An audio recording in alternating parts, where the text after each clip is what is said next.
이제 우리 다 같이 하나님의 말씀을 묵상해 봅시다. 오늘 본문 말씀은 디모데후서 2장 20절에서 21절입니다.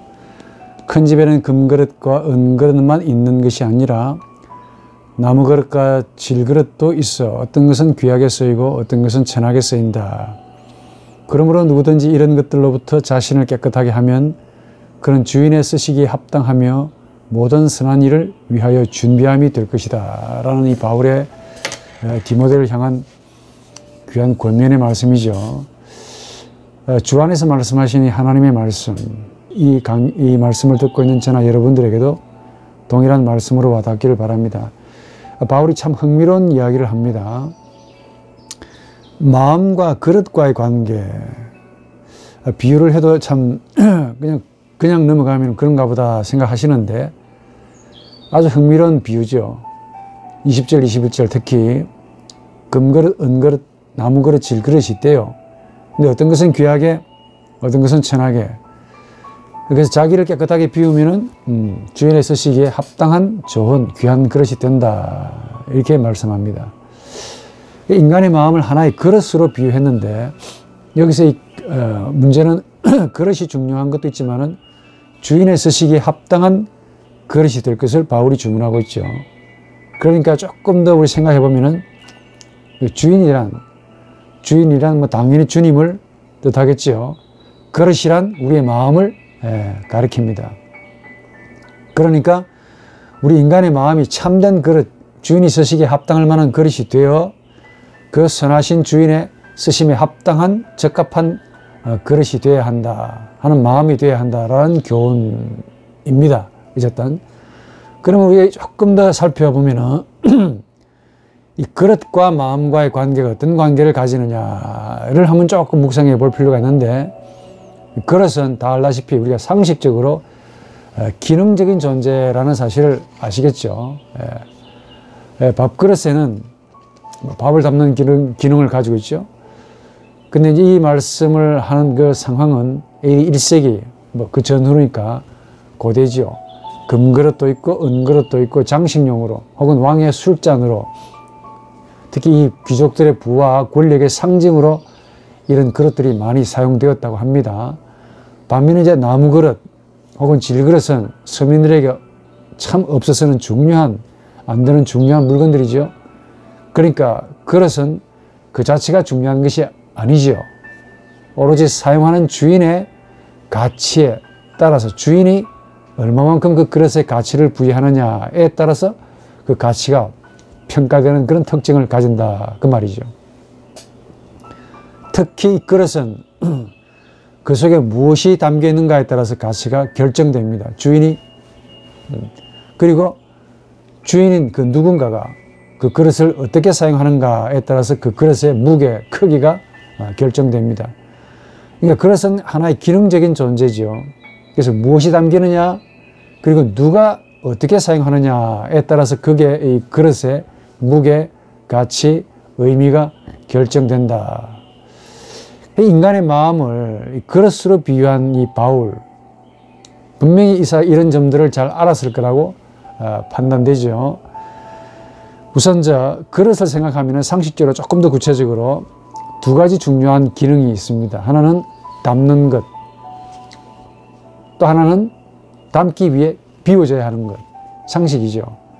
중요한 것은 그릇은 다 알다시피 지가 능동적으로 자신을 비우거나 자신을 담겨있는 어떤 무엇을 없애지는 못한다 하는 것 말입니다. 반드시 그 누군가에 의해서 무엇이 담겨지거나 무엇이 비워지거나 하는 대상은 될 수 있죠. 그러니까 스스로 무엇을 담거나 스스로 무엇을 비우는 주체, subject, 주체가 될 수 없다는 것이 그릇의 특징입니다. 다시 말해 그릇은 스스로 무엇을 담거나 또한 스스로 무엇을 비울 수 있는 존재 혹은 힘, 능력을 전혀 가지고 있지 않다 하는데, 이 그릇은 담는 것과 비우는 것과 관련해서 능동적인 존재가 아니고 전적으로 수동적인 존재지요. 그릇은 담겨지거나 비워지는 존재지 스스로 담거나 스스로 자신 속에 있는 무엇을 비울 수 있는, 비울 만한 능력을 가진 존재가 아니다 하는 것은 상식입니다. 자, 우선 이런 상식을 가지고 그릇은 담는 자와 관련해서 한번 생각해 보면 전적으로 수동적이죠. 한 번 더 전적으로 수동적입니다. 즉 주인인 사용자에 의해서 무언가가 담겨져야 한다는 거죠. 그래서 이 그릇의 사용자는 주인이지 그릇 자체가 주인이 아니다 하는 사실입니다. 그릇은 하나의 기능자에 불과하죠. 주인의 판단에 따라서 그릇의 가치가 결정된다고 그랬습니다. 그릇의 가치에 의해서 가치가 결정되는 것은 아니라 그 말이죠. 아무리 예컨대 금그릇이라 합시다. 아이의 손에 잡혀지는 금그릇은 더 이상 금그릇이 아니죠. 그냥 장난감 놀이개입니다. 아무리 금그릇이라 할지라도 그 그릇을 강아지의 밥그릇으로 얼마든지 쓸 수가 있죠. 그릇 자체가 금으로 되어 있다고 할지라도 혹은 다이아몬드로 되어 있다 할지라도 나 다이아몬드네, 나 금이네 이렇게 자랑하고 뽐내고 자신의 가치를 스스로 드러낼 수 없다는 겁니다. 그 그릇 속에 금이 담겨 있어도 금그릇입니다. 모양은 영판 아니올시다인데 그 속에 금이 담겨 있으면 그게 금그릇이 된다 그 말이죠. 은그릇도 마찬가지입니다. 그릇은 은이 되어 있어도, 그릇 자체가 은이 되어 있어도 은그릇이 되지만은 그릇은 그 형태는 뭐 별로 뭐 질그릇이라 할지라도 거기에 은덩어리가 담겨 있으면 은그릇이겠습니까? 금그릇이겠습니까? 우리는 은그릇이라고 마찬가지입니다. 질그릇도 마찬가지야. 그릇의 재료는 진흙입니다. 그러나 그 무엇이 담기고 누가 어떻게 사용하는가에 따라서 가치가 확 달라진다는 것이죠. 만약에 이 그릇이 기능적인 존재로 사용되지 않는다면 장식용으로밖에 사용이 안 됩니다. 아무리 빛과 번쩍한 그런 반짝이는 금으로 만들어졌다 하더라도 사용자가 별 볼 일 없다. 그래서 장식용으로 그냥 장식용입니다. 그 정도로 기능적인 존재에 불과하다 그 말이죠. 비록 아이가 혹은 강아지가 쓴다 하더라도 강아지나 아이에게는 그 그릇이 없으면 먹을 수 없으니까 굉장히 중요한 그릇이죠.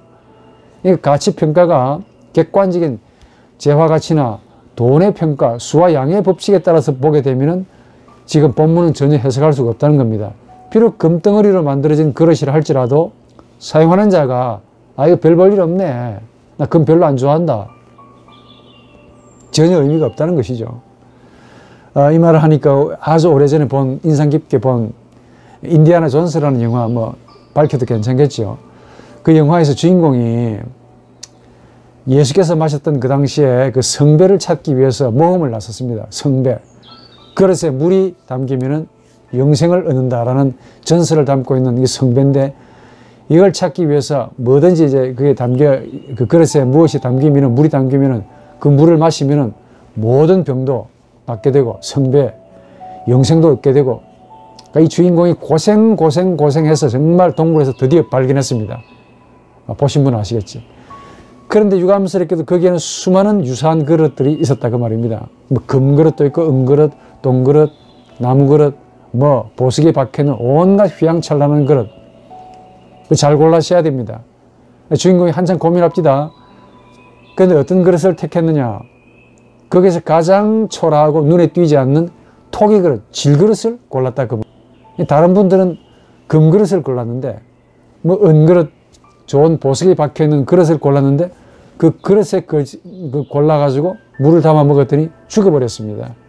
그런데 질그릇에 담겨있는 그 그릇이 진짜 성배했다는 거예요. 비록 영화지만은 참 우리에게 시사하는 바가 좀 있다고 봅니다. 생명을 주는 그릇은 금그릇도 아니고 은그릇도 아니고 오로지 이 영화처럼 보잘것없는 남이 볼 때는 별로 아니올시다 인 질그릇, 토기그릇이었다는 점이지요. 왜? 그 그릇을 주님이 사용하셨기 때문에 생명이 있었다는 그런 영화의 스토리입니다. 제가 내가 본 바로는 그 영화의 메시지는 딱 하나입니다. 그릇의 생명은 바로 주인에게서 나온다. 다른 분들은 어떻게 보실는지 모르겠으나 그렇죠. 그릇은 물건이 담겨져야 한다는 점에 있어서, 그 주인에 의해서 물건이 담겨져야 한다는 점에 있어서 전적으로 완전하게 수동적입니다. 무엇이 동시에 담는 자와 관련해서 어떤 것이 담겨지기 위해서 상식적으로 이미 그릇 속에 무언가가 있었다면 혹은 있는다면 이게 비워져야 됩니다. 당연하겠죠. 주인은 이 그릇을 가지고 밥을 담고 싶습니다. 그런데 그 자리에 금덩어리가 있다 칩시다. 그러면 먹을 수가 없지요. 수전도 빼고는, 수전노에게는 돈 좋아하는, 금덩어리 좋아하는 분은 금을 갈아서라도 먹고 싶은 마음이 생길는지 모르겠습니다. 흙덩어리가 있어도 밥을 담을 수가 없습니다. 주인은 밥을 먹고 싶지. 그래서 그릇을 그 속에 있는 금이나 흙이라 할지라도, 철광석이라 할지라도 비싼 다 비워버리고 밥을 담아서 먹는다, 그 말입니다. 물론 밥과 흙을 뒤섞어서 담을 수도 있겠지만은 그건 담는 자의 의도가 아닐 겁니다. 배가 고픈 주인에게는 반드시 금이 들어있다 할지라도 금을 갖다 내버리고 그리고 그 그릇에 밥을 담아서 밥을 먹지요. 무슨 말이냐. 그릇은 사용자가 원하는 것을 담아야 한다는 점에 있어서 전적으로 한 번 더 수동적이고 동시에 원하는 것이 담겨지기 위해서 사용자가 원하는 것을 담기 위해서 깨끗하게 비운다.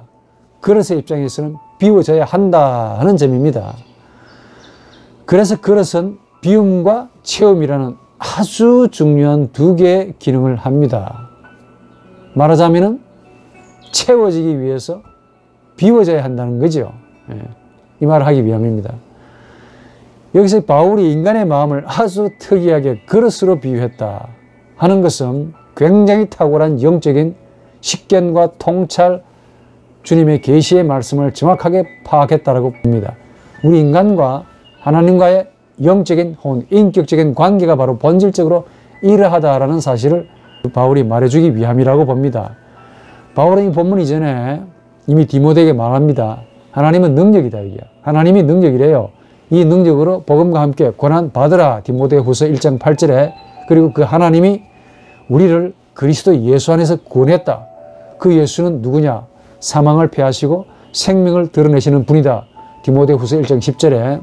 이렇게 딱 말하고는 누구든지 불의에서 떠나라. 2장 19절 결정적으로 선언합니다. 이런 불의에서 떠나면은 주인의 서식에 적합한 그릇이 된다라고 말하고 있죠. 바울에게 하나님은 어떤 분이냐? 그리스도 안에서 역사하시고 그리스도 안에서만 자신을 온전히 드러내시는 진리와 능력이었습니다. 반면에 우리 인간의 마음은 뭐냐? 이런 하나님으로 채워져야만이 비로소 하나님의 능력이 드러난다. 질그릇이지만은 거기에 금덩어리가, 비록 토기 그릇이지만은 거기에 다이아몬드가 들어가 있으면 그게 진짜 금그릇이고 그게 진짜 다이아몬드 그릇이다. 좋은 그릇이 된다. 라는 점을 바울이 분명하게 말하고 싶었던 겁니다. 하나님의 그릇으로 채워지기 전에는 사실 기존 인간적인 것들로 가득 차 있습니다. 원래 토기가 본질이 토기이기 때문에 흙이 가득 담겨 있다 이 말이야. 본질이 재료가 흙입니다. 비운다라는 말을 했는데 갑자기 드는 생각입니다. 아주 오래전에 아주 유명한 정치인이죠. 그런데 부정부패에 연루가 되었습니다. 요즘 정치인 가운데 부정부패 그래서 먼지 털어서 먼지 안 나는 분이 있겠나 하면서도 해도 참 너무합디다. 근데 이분이 검찰의 압력을 받았습니다. 압력을 받기 전까지는 본인이 얼마나 자신만만하게 깨끗하고 청렴하고 결백한지, 검찰의 압력을 받으니까 하는 말이 겸손하게 저의 마음을 비웠대요.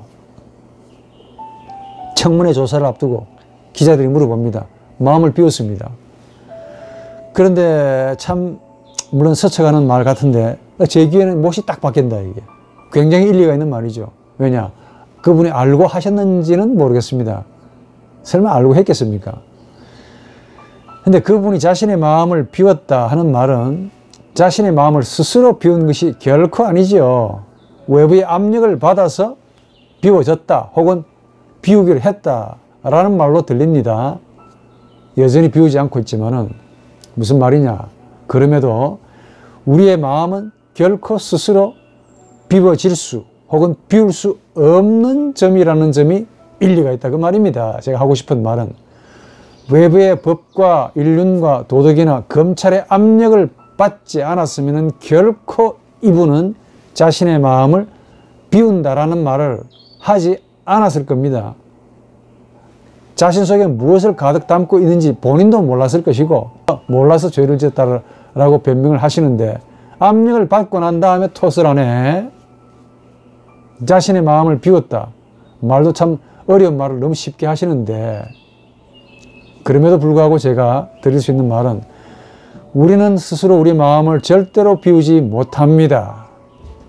왜 우리는 스스로 자신의 마음을 비우지 못하느냐?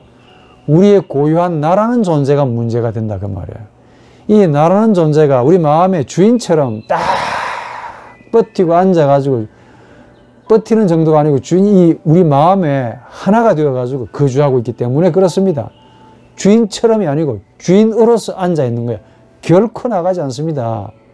쫓아내도 안 나갑니다. 나가라 해도 아이고 압력을 받아도 안 나가는데 자발적으로 우리 마음에서 떠나지를 않습니다. 사실 이 마음이 부패한 마음인데 하나님이 주신 하나님의 형상, 자신의 형상인데 이걸 인간이 부패했기 때문에 그렇다라고 신학적으로 설명합니다만은 일단 말씀은 비유니까 이 나라는 존재가 자신의 유일한 처소가 이 마음이라고 여기고 있어요. 그래서 그 마음에서 자신이 떠나버리면 죽는 줄 알고 있습니다. 조금 다르게 말하면 비워지면 채워질 텐데 새로운 것으로 이걸 나라는 존재가 우리 인간의 나가 모른다는 겁니다. 하나님을 만나기 전까지. 무슨 말이냐? 우리 마음이 비워지기 것은 반드시 오로지 남에 의해서 타자에 의해서 비워진다는 점이 그대로입니다. 조금 더 정확하게 말하면 남에 의해서 타자에 의해서 우리 마음에 있는 것들이 잠시 밀려 나갈 뿐이라는 겁니다. 다시 돌아옵니다. 이게 우리 본성입니다. 제 전공이 인간학이잖아요. 네? 남이 혹은 타자가 외부로부터 힘과 압력과 권력과 판결로 인륜과 도덕으로 비판으로 정죄로 이렇게 압력을 가할 때 압력을 받을 때 우리 마음이 충격을 받고 비로소 우리 마음에 있는 어떤 것들을 잠깐 내려놓는 것 그로 인해 잠깐 비워지는 것이죠. 우리 마음은 절대로 외부의 압력 없이 그 속에 있는 것들을 비우지 않습니다. 예. 본인 속에 무엇이 담겨 있는지도 모르는데 이 담겨진 것을 보지 못하는데 보기도 싫어하고 그런데 이걸 스스로 비운다? 아이고 강아지가 풀을 뜯어먹는 소리겠지요. 절대로 그렇지 않습니다. 오히려 반대입니다. 자꾸 뭔가를 채우려고 애를 쓴다 이게.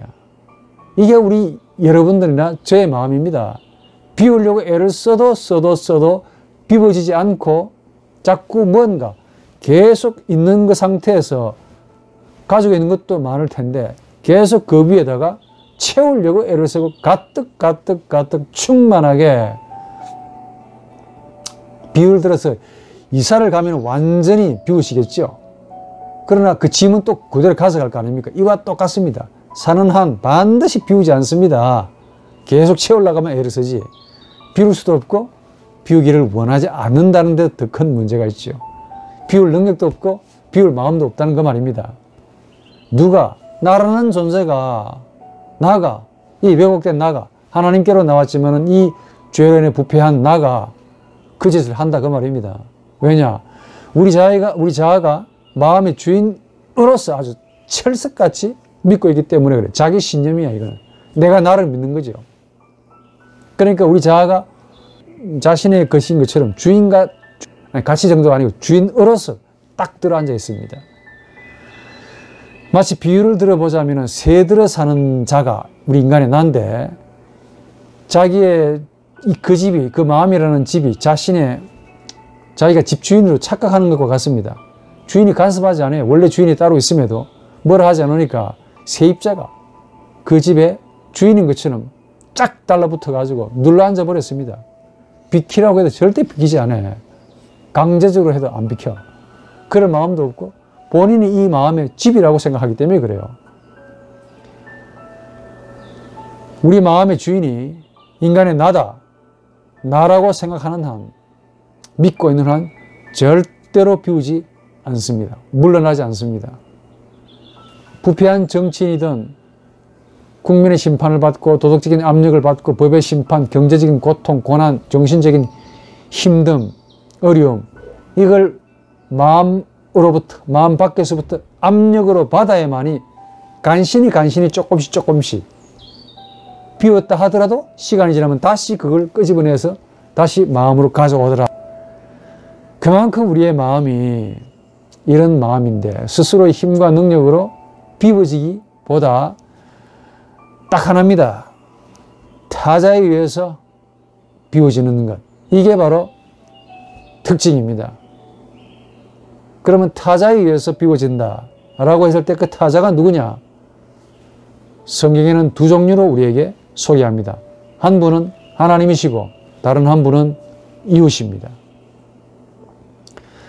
하나님을 인격적으로 혹은 영적으로 말씀으로 나와 마주 함께 있는 자신의 맑으심으로 딱 만나야, 마주서야 내 자아가 딱 주인처럼 달라붙은 이 마음을 비로소 밀려나고 하나님께 공손하게 드릴 수가 있습니다. 이걸 결단이라고 부릅니다.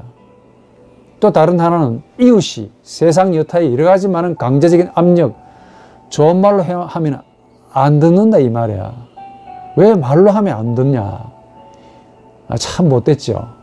꼭 주먹을 쓰고 압력을 가하고 법으로 이렇게 압력을 가할 때 우리 자아가 깨우 내려놨다가 다시 형무소 가서 한 10년 나는 제대로 벌 받았다라고 생각하고 또 똑같은 죄를 반복해서 언제 그랬느냐는 듯이 크게 짓고 있습니다.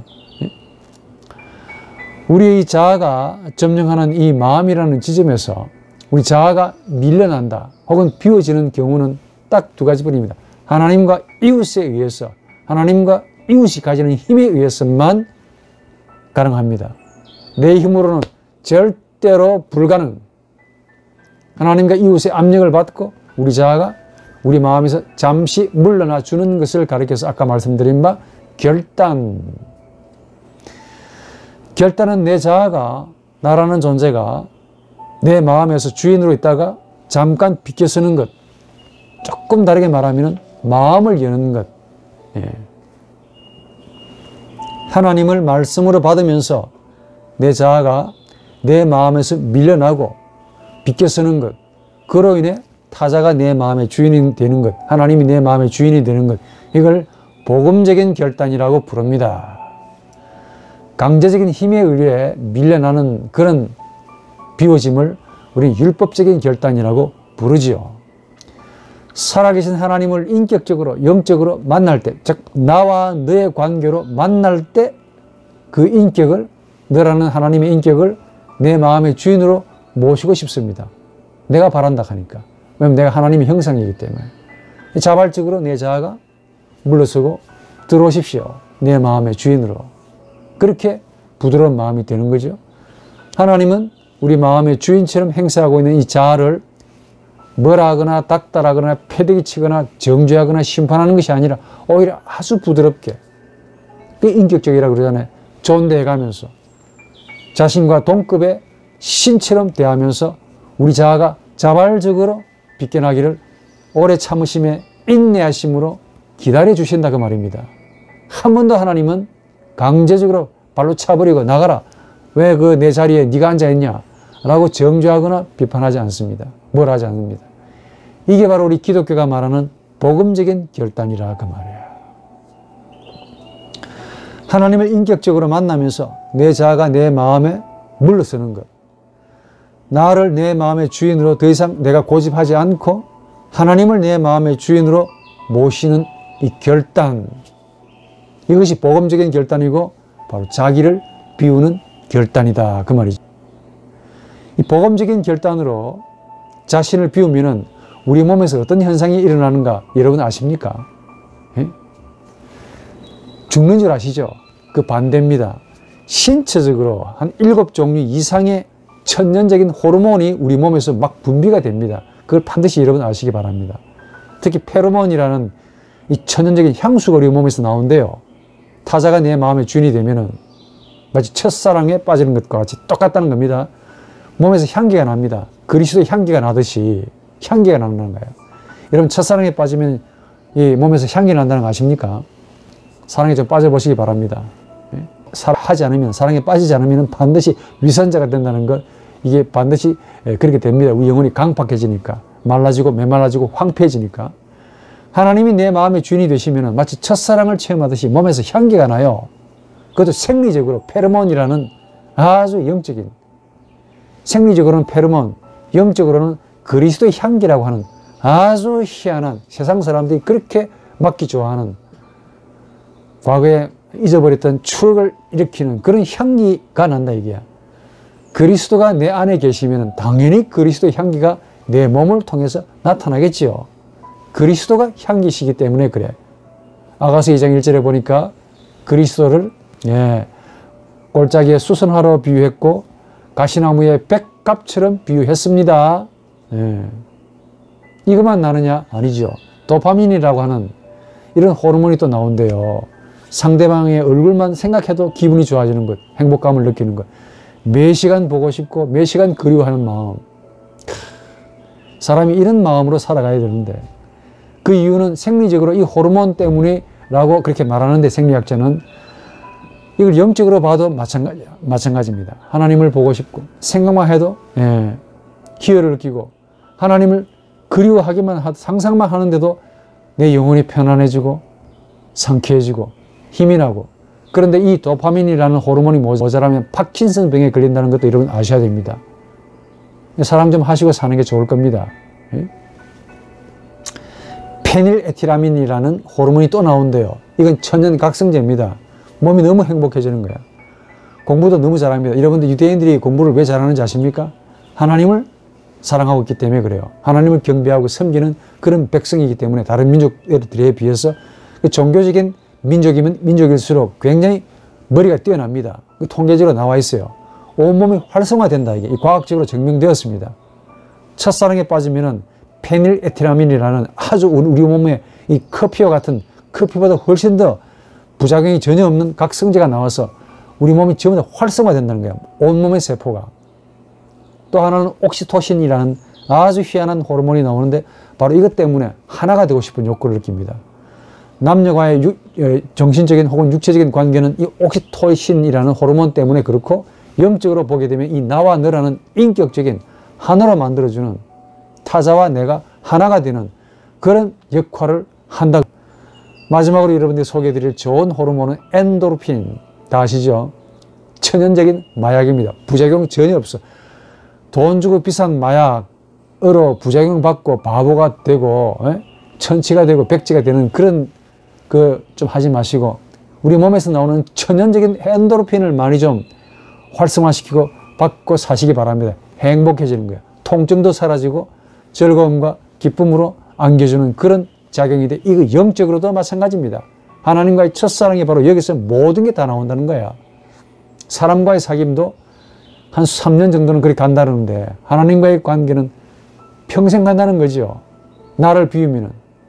그러니까 하나님과 하나가 되면은 우리 몸도 이렇게 행복해서 좋은데, 우리 자아는 마음에서 빗겨나면은 죄악 덩어리이기 때문에 죽는 줄 압니다.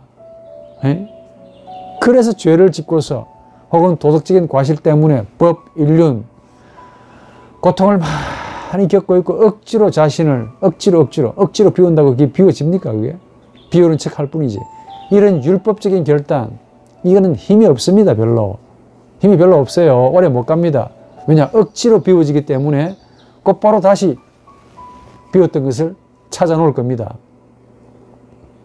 하나님을 내 주인으로 만나면서 그분을 내 마음의 주인으로 모시겠다는, 혹은 모시고 싶은 간절한 리비도의 이런 욕구가 결단을 일으키고, 내가 스스로 내 마음을 차지하는 내 힘보다 하나님의 인격적인 사랑의 힘이 훨씬 더 강하기 때문에 나를 녹여버린다 하니까. 그래서 내 마음이 자발적으로 즉 내 자아가 내 마음을 하나님께 드린다 라고 말하는 거죠. 하나님이 우리보다 강하다 이렇게 말씀하시는데, 강하다고 해서 억지로 물리적인 가시적인 그런 힘을, 독재, 이런 찬탈, 빼앗음, 강제 이런 것이 아닙니다. 이런 힘이 아닙니다. 항상 자발적으로 내가 내 마음에서 비껴나기를 오래 참으심에 긍휼하심과 풍성하심으로 기다리시고 문 밖에서 문을 두드린다고 하지 않습니까? 그냥 확 열고 들어오시면 될 텐데 있니? 아니 있니? 이렇게 겸손하게 온유하게 화평한 얼굴로 우리가 자발적으로 나오기를 기다리면서 이렇게 사랑이 많으신 인격으로 우리 문 밖에서 서서 기다리시고 항상 인격적이야. 항상 착한 분이야. 항상 선하신 인격으로 혹은 인상으로 우리를 설득하시면서 우리 마음의 주인으로 다가오시지 않습니까? 이런 하나님의 인격을 잘 보여주는 것이 하나님의 인격성 혹은 하나님의 인간성이라는 예수 그리스도입니다. 예수 그리스도는 하나님의 인격이고 하나님의 심장이랍니다. 여기 중요한 점은 한 번 더 우리 마음이 원래 우리 것이 아니라는 점을 아셔야 돼요. 하나님의 것입니다. 하나님의 소유야. 이런 우리 마음을 가리켜 하나님이 거하시는 성전이라고 봅니다. 하나님이 영으로 거하시는 집이죠. 즉 하나님이 인격으로 혹은 하나님이 나 있음으로 거하시는 처소가 되시는 거예요. 우리 마음이 거룩해서가 아닙니다.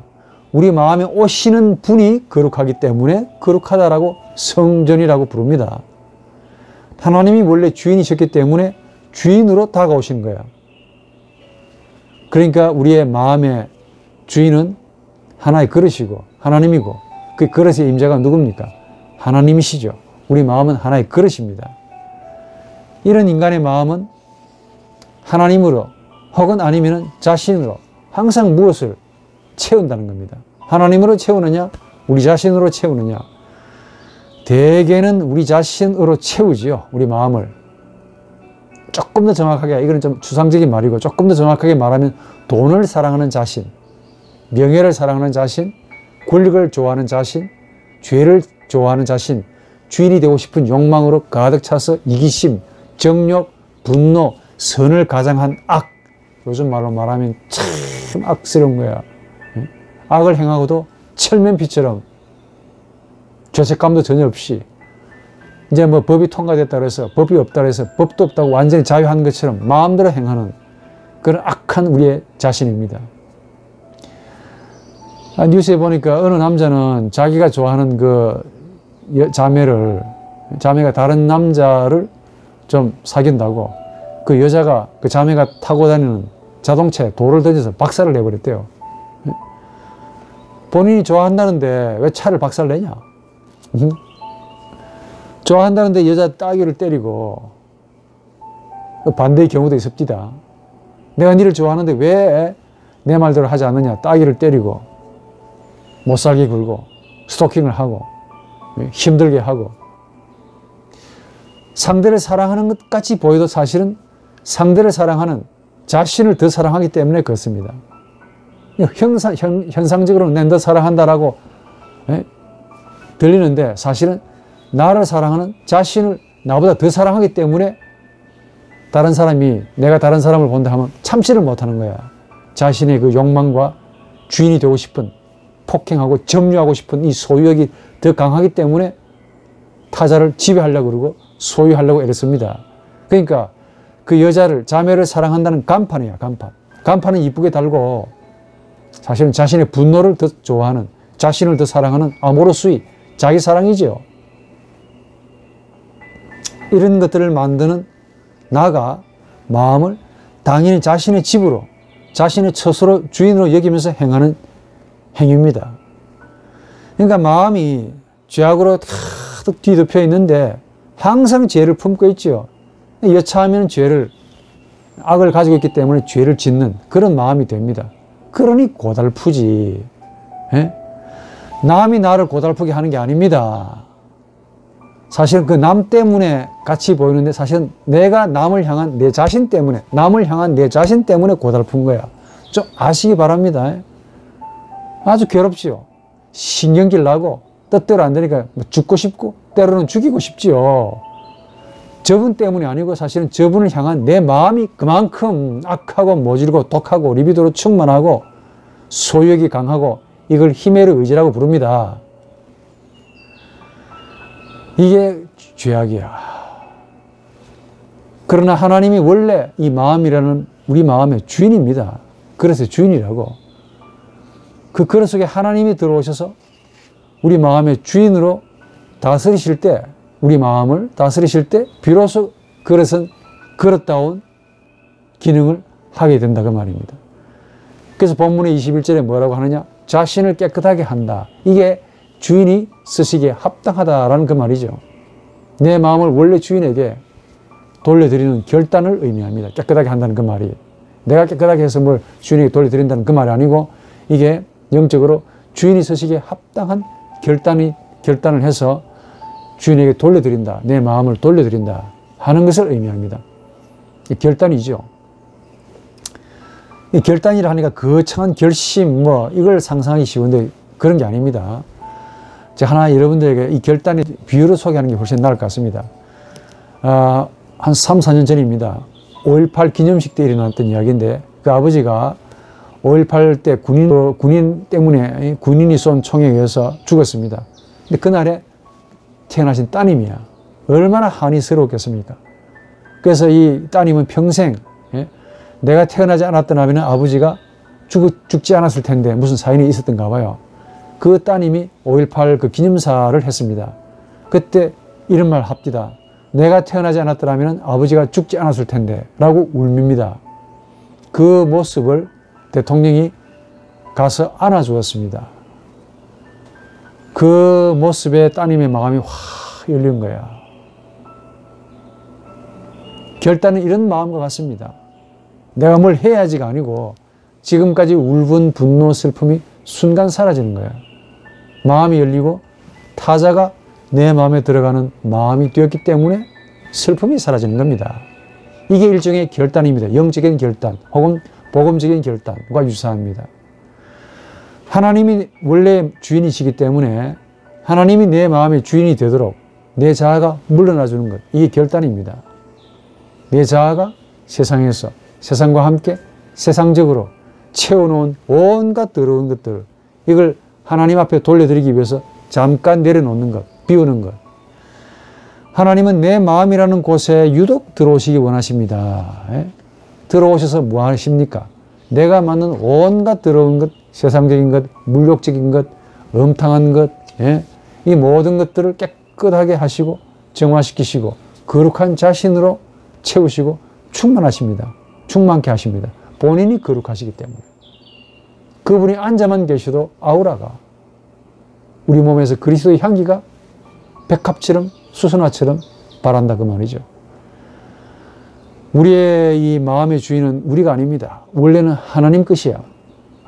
우리 마음을 하나님께 드리기 위해서 열면은 하나님이 점잖게 인격적으로 들어오십니다. 우리 마음을 하나님이 깨끗하게 하시고 자신의 신령한 것들로 거룩한 것들로 채우신다 하죠.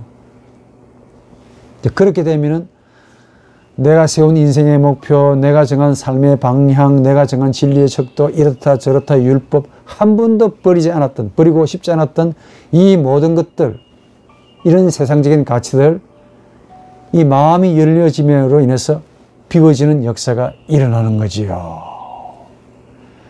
그 대신에 하나님이 세우시는 목표, 하나님의 뜻, 하나님이 정하시는 삶의 방향, 하나님이 원하시는 진리의 척도를 가지게 되고 하나님의 원하시는 바를, 이 신령한 것들을 이루기 위해서 내 육신이 이제는 몸이 말을 듣습니다.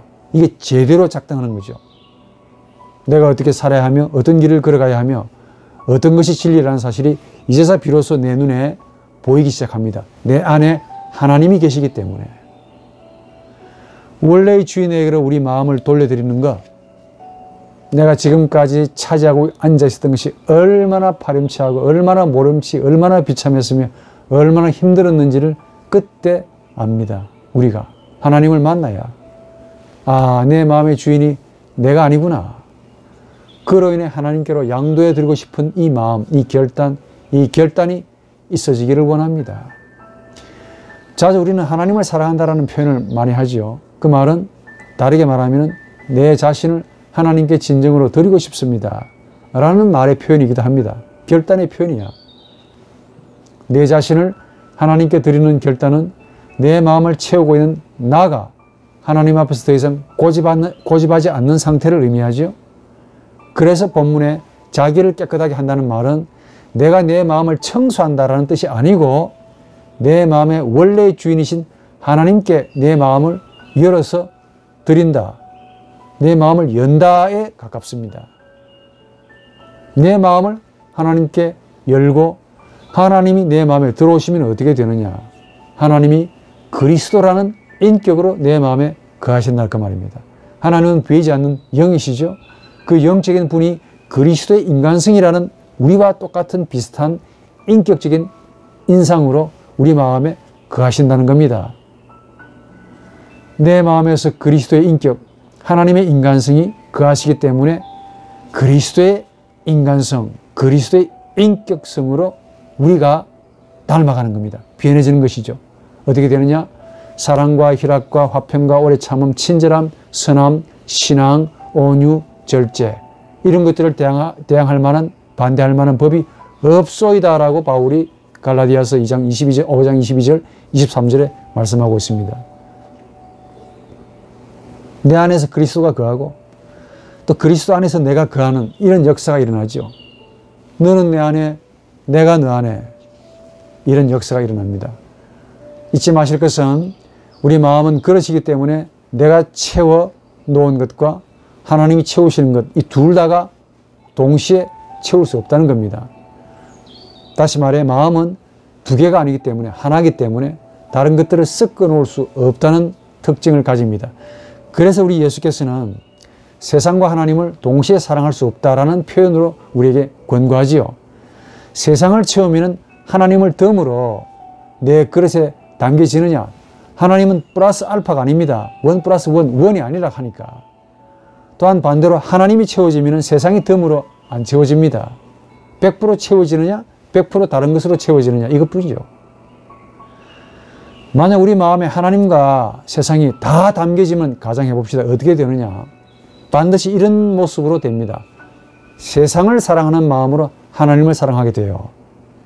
예? 형태상으로 보면은 하나님을 사랑하는 것처럼 보이는데 내용을 들여다보면 세상을 사랑하는 마음이야.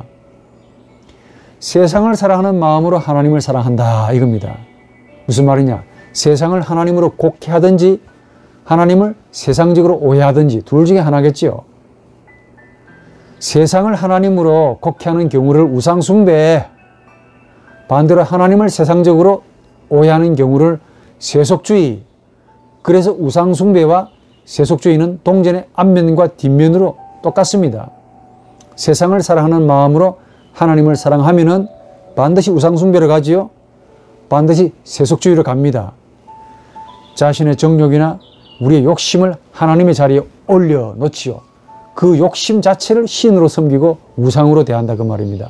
또 반대로 세속주의, 하나님을 현세적인 복을 주는 자로만 생각하지요. 이게 전형적인 세속주의야. 우상숭배란 단순히 무엇을 만들어서 신으로 우리 마음에 세우는 행위가 아닙니다. 더 이상입니다. 우리의 자아가, 우리의 나가 신의 자리에 세우는 것을 뜻합니다. 피조물이 창조주가 되는 거야. 신을 높이면서 그 높이는 자신을 신과 동급으로 여기면서 나중에 그 신을 없애버리고 본인이 신이 되는 것. 마치 이렇게 생각해 보십시오. 여러분들의 자식이 다른 아버지를 향해서 아버지라고 부르면 여러분들은 얼마나 무슨 생각이 드십니까? 예? 문제는 그 신이라는 그 자리에 무엇이 있느냐? 본인이 신으로 높여놓은 우리 인간 본인이 좋아하는 흠모하는 것들로 가득 들어있습니다. 그래서 고대에는 금이 중요하니까 금으로 금송아지를 만들거나, 그런데 현대에는 이런 어리석은 짓은 하지 않지요. 물론 금을 좋아해서 금송아지 사긴 삽디다. 그러나 우상으로는 모르겠습니다. 숨기는 것인지 모르겠으나, 아이고 참 여전히 뭐 예나 지금이나 우리 인간의 마음은 변하지 않습니다. 고대에는 나이브하게 우상을, 금송아지를 섬겼다 하면 지금은 돈을 숭배하는 물신 숭배지요. 물건을 그렇게 숭배하시네. 오늘도 우리 택시를 타면서 기사님 하신 말씀이, 좀 이야기하다가 한 말이 기억납니다. 마음 둘 곳이 없대요. 하도 사는 것이 힘들어서 그런가? 마음 둘 곳이 있습니까? 그렇게 마음 둘 곳이 없습니까? 그참 멀쩡합니다. 저나 여러분들. 오늘 여러분들에게 욕 좀 하라 해보면 욕 잘합니다. 잘할까요? 못할까요? 여러분 자신이 더 잘 알겠죠? 어디서 배웠는지 마음 둘 곳이 없어가지고 욕을 그렇게 해대고 사시는데, 마음 둘 곳이 없다는 말이 무슨 말입니까? 내 마음에 하나님 말고 다른 여타의 것으로 채우고 있는 우상숭배의 마음이 되었다는 것을 가리키죠. 그게 돈이고 스마트폰이고 권력이고 집이고 권세고 자동차고 게임이고 아파트고 땅이고 술이고 뭐 이런 것들이죠. 이런 분들이 자기가 좋아하는 그런 사람이나 자기가 좋아하는 물건에 대해서는 그렇게 집착에 가까울 정도로 열정을 내고 심지어 목숨까지 겁니다. 게임에 빠져 목숨도 버리더라니까. 이익이라는 관점에서 내 리비도의 욕구를 채운다는 관점에서 목숨도 걸어요. 어리석은 삶입니다. 하나님이 우리 마음의 주인입니다. 그 주인에게 내 마음을 열면은 그분이 들어오셔서 거주하시기 때문에 우리가 만들어 놓은 모든 우상과 각종 세속주의의 이 더러운 것들을 하나님이 비우시고 그분이 원하시는 신령한 그리스도의 모습으로, 그리스도의 인간성으로 탁 바꾸어 놓으신다 그 말입니다. 그로 인해 그리스도의 향기가 우리 속에서 발휘가 나는 거야. 하나님은 자신의 고유한 자신을 우리 마음에 두시려고 합니다. 얼마나 감사합니까? 이 하나님 자신은 순수하신 인격이시기 때문에 우리의 세상적으로 채워놓은 것을 강제로 뭔가 없애버리려고 하지 않습니다. 자발적으로 비껴나기를 바랍니다. 자발적으로 우리 마음을 열기를 바라신다 그 말이에요. 우리 자아가 물러서면은 우리가 쌓아놓았던 모든 죄악들을 하나님이 정리해 주십니다. 한번 믿어보십시오. 우리 자아가 우리 마음에 비껴서게 되면은, 즉 마음을 열면은 하나님은 우리 마음의 주인이 되셔서 자신의 신령한 것들로 채우십니다. 비록 우리 마음이 질그릇이지만 우리는 질그릇에 불과합니다. 안에 금, 보화, 보배인 그리스도가 담겨져 있기 때문에 금그릇이라고 부르죠. 그렇지 않나요? 그러니까 우리가 볼 때 별로 가치가 없는, 쓰잘데없는, 잘 부서지는 조그만 일에도 금이 가는, 삐지고 틀어지고 상처받고 하는 이런 질그릇과 같은 마음인데 하나님은 그 그릇을 천하게 보지 아니하시고 오히려 하나님이 귀하게 보시고 자신의 마음 혹은 자신을 담아놓을 만한 합당한 그릇으로, 가장 좋은 그릇으로 여기신다는 겁니다. 감사하지요. 이런 하나님께 우리 마음을 기꺼이 한번 내어드리는 결단이 있기를 바랍니다. 한 번 더, 내가 나를 절대로 변화 못 시킵니다. 나를 변화시킬 수 있는 분은 하나님 뿐이세요. 그 하나님이 내 마음의 주인이 될 때 물이 변해서 포도주가 된다는 거 아닙니까? 물의 분자 구조 H2O가 포도주의 분자 구조로 확 바뀌어버립니다. 물처럼 살고 싶습니까? 기왕이면 이 짧은 한 세상 맛도 좋고 향기 나는 포도주로 좀 살고 싶지 않습니까? 하루에도 살기 싫다고 38명 내지 40명이 자살합니다.